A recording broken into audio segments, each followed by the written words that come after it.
So we'll get into it. First off, Happy New Year, Cal. How are you doing? Yeah, it's been a different type of New Year, hasn't it?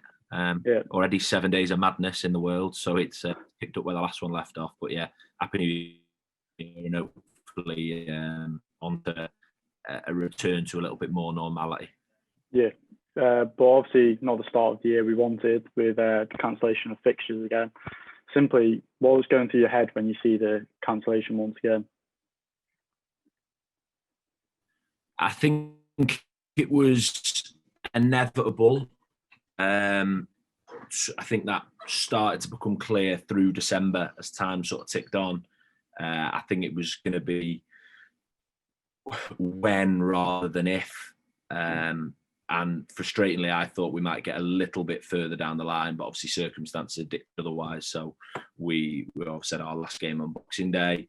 And then it all happened very, very quickly in advance of the New Year's Day game, that it was the conversation started, the tier restrictions, when the vast majority of areas became tier 4, but Merseyside remained tier 3, it just posed some problems in terms of the vast majority of our lads and staff not being able to enter Merseyside as per the regs.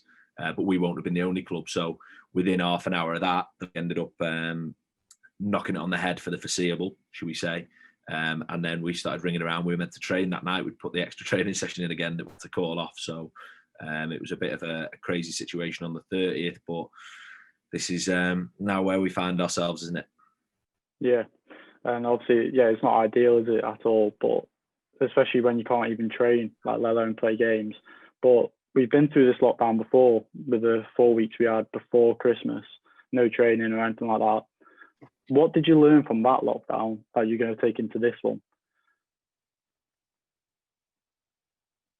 I think this one's different than the November lockdown.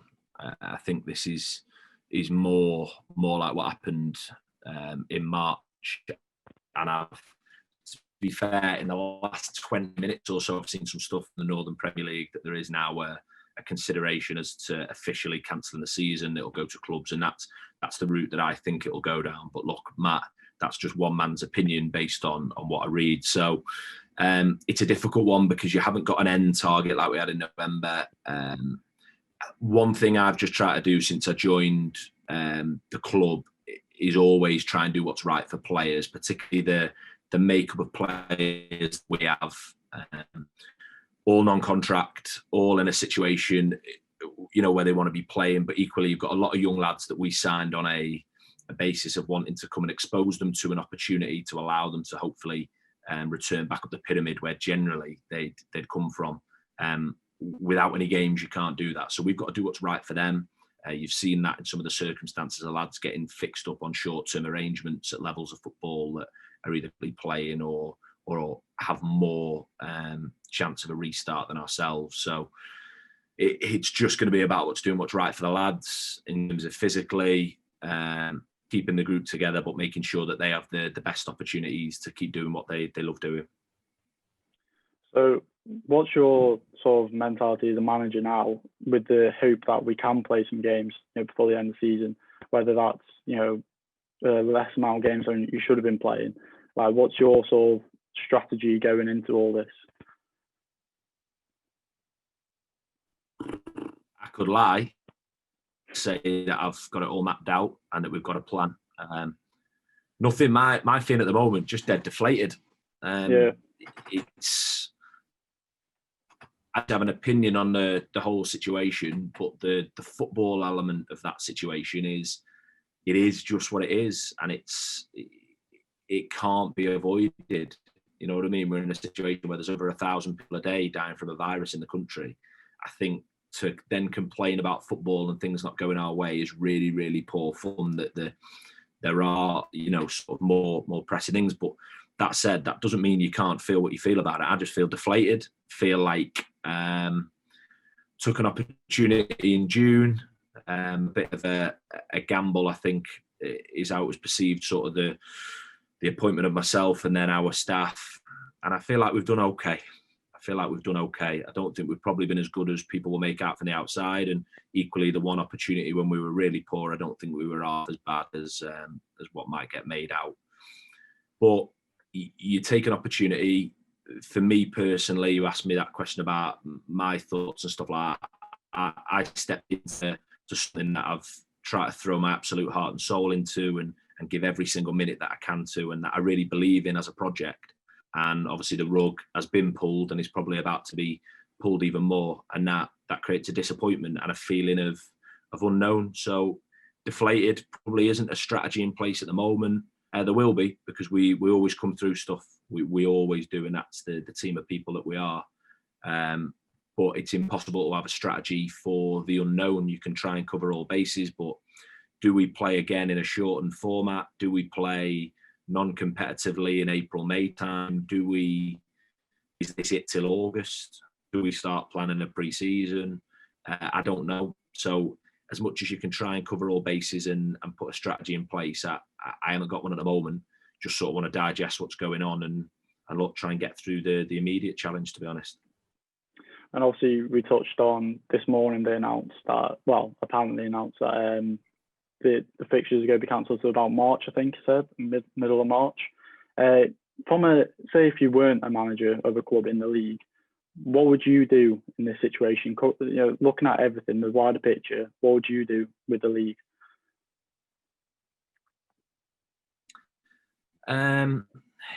It's tricky, isn't it? Because there's so many moving parts. So you'll have clubs that are in a position where they've contracted players that will currently be sort of having some relief from the furlough scheme.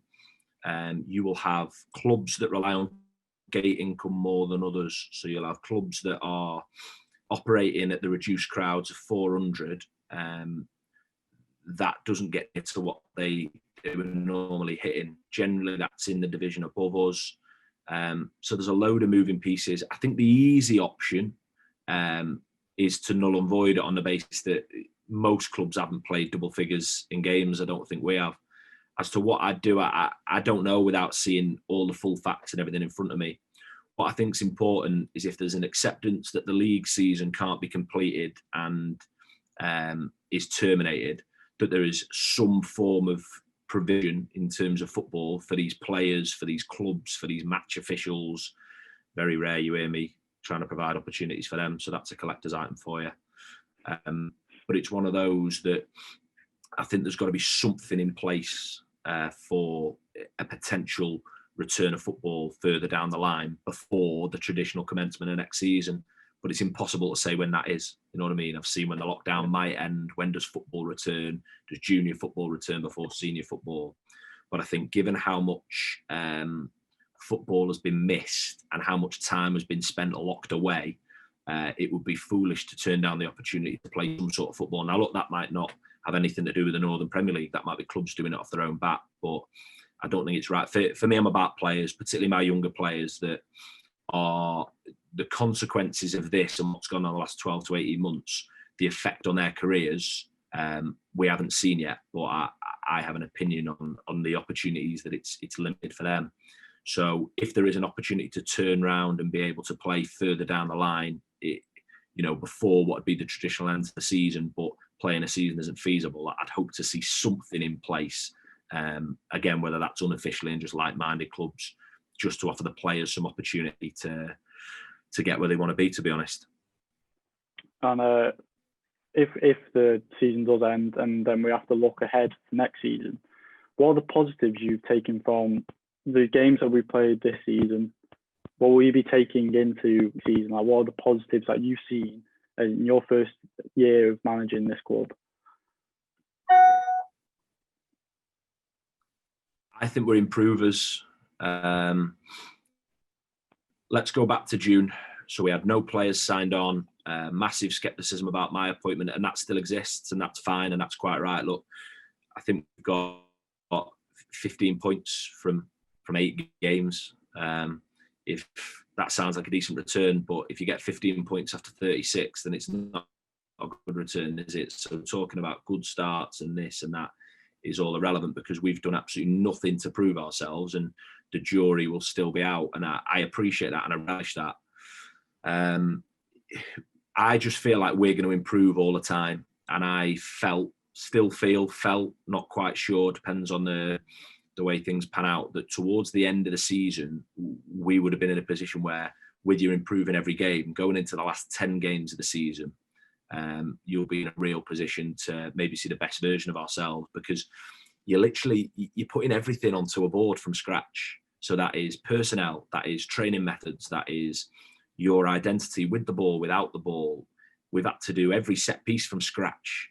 And you can see there's been teething problems along the way in terms of where we've dropped points, where things haven't quite gone for us. But equally, I think the foundations of who we wanted to be, we were starting to put out there. And I think in terms of especially our identity with the ball and a way of playing football that, look, is rubbish to talk about because it's nonsense if it doesn't win you games, but we were winning games and we were scoring goals. We always wanted to start from a platform of being solid, and I think we did that in the early games. They were mostly cup games, and he looked being edged out on penalties and stuff like that early doors, winning a game on penalties up in the northeast. But the positives I take is that there is a nucleus here of a very, very good squad. I know where we need to improve, both in terms of what we are offering and what we're delivering, but equally in terms of personnel, because we haven't had a big group for most of the season. We've flogged some players to death at times in terms of the amount of minutes that we've had to put them through. And I really do believe if we can look at this group of players as a core, protect that, make the additions that we need to make, that we can be a real force in the future. As to when that future is, I think that's what we're all we're going to wait and see how it plays out. I'm sure me and the other boys from Mcintyre and the rest of the fans are very excited to see, because it is, as you said, it's frustrating and deflating after how exciting everything was this season and all that, and like you start to see the foundation and then everything improving. Now it's all gone. But we'll move on to something a bit more positive now. We'll give you a couple of positive topics to move away from all this doom and gloom. This weekend we've got fellow Northern Premier Division Northwest team Marine playing Tottenham Hotspur. As a non-league manager, what are you excited for this game? Are you looking forward to it? So I obviously know Neil Young very well. I spoke to Neil last week, told him if he wants me to do a scout report on Tottenham, I will do. I said they're decent. That's what I ended up telling him. So we were having a good look at that. What an experience and what an opportunity for them, and almost as a reward for showing the competition loads of respect in the early rounds, because a lot of clubs in non-league don't. They talk about prize money, but then don't want to go and put a team out to try and have a run, and they did. We obviously came up against them. They knocked us out on penalties, so just to be clear, they didn't beat us. I've reminded Neil of that last week as well. But from going and having that win at Colchester, going and knocking those sides out further up the pyramid, to get to the third round, it's then who are you going to get in the draw? And they got the glamour tie of all glamour ties. So excited for them to basically show what non-league's about. And look, they'll set up and they'll see how they get on, and they're playing, as Jose done his work on Neil, and I will set the team up.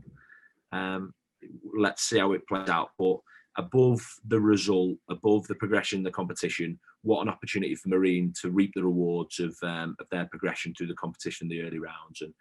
And I'm sure I'll speak to Neil about it further down the line. I hope he gets to enjoy it, and all his staff and all their players, because they've worked incredibly hard. It's a massive opportunity for them. I really do wish them my best wishes and the club's best wishes ahead of the game on Sunday. As a big Chester fan, I'm loving seeing Neil Young get this opportunity as well. And talking about Chester, you've took up a new role during all this, being the Martin Tyler of Chester FC commentary. How have you been finding that? Tell you what, yeah, it's so I'm the co-coms. I'm Gary Neville. Gary Neville. I just need someone to tweet and wind up the way I was going. For me, I was just asked to do it by obviously the media officer at Chester is a close friend of mine, and the situation having the National League North at the moment is that the games can be streamed, but no fans are allowed in. A club like Chester, and equally there's some other really well supported clubs, York, Boston. You put Chorley and Telford potentially into that bracket as well. The provision is important, and I think a lot of clubs have had stick at that level for the quality of the service. So Albert just asked me if I'd jump on and sort of summarise. I'd done it once or twice on the radio service. It's dead hard. Everything you say, you can't say it wrong because everyone can see it. And equally, I don't hide. I've got an vested interest in that. I want Chester to win. It's my club. In terms of where I've grown up, and I held another role there, and I still count a lot of the first team group at Chester players as friends. So having to rein it in a little bit at times can be the biggest challenge. But for me, I just reflect on that and say I'm really fortunate to be able to take in live football at the moment.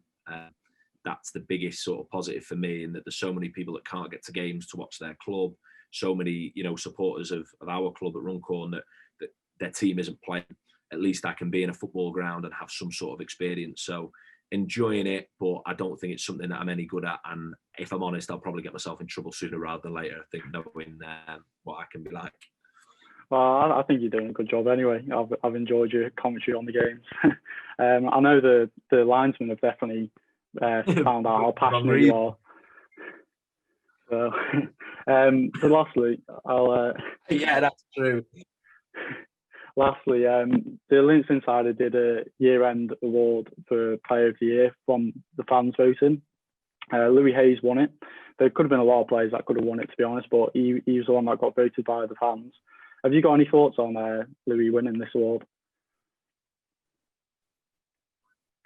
Yeah, I think, like you say, there could have been a lot of players in for it, and there's sort of different ways to look at it. That you've got players that will have been at the club right the way through 2020, so would have played in games January to March time, and then again September, to when we finished in December.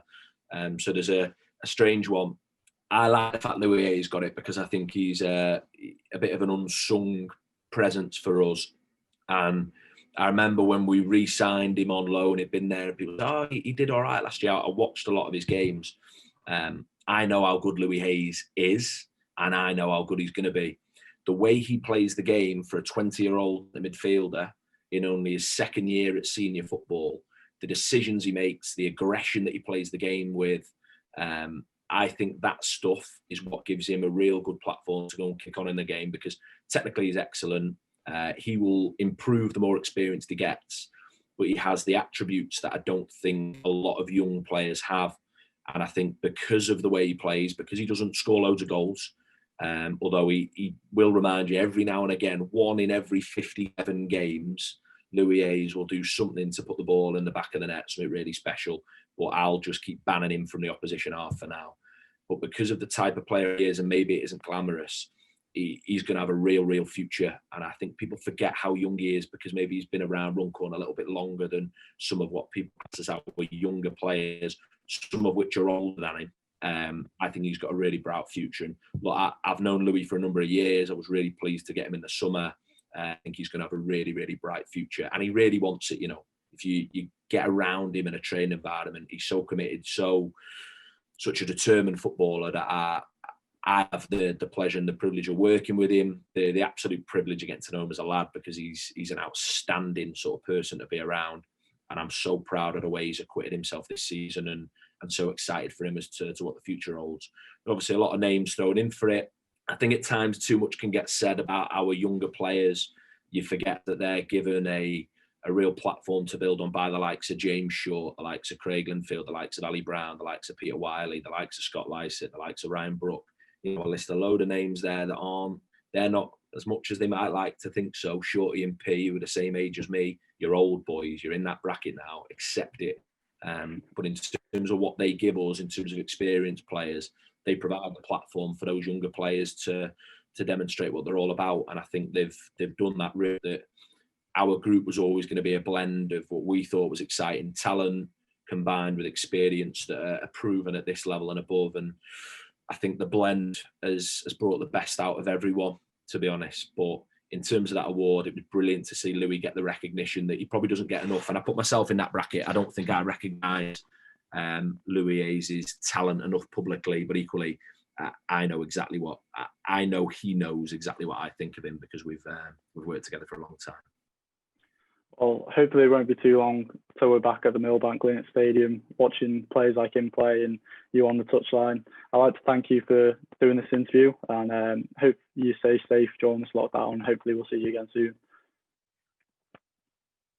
Brilliant. Thanks for your time, Pal, and I'll fingers crossed, but I'll get to see you again soon. Thanks, mate. Nice one.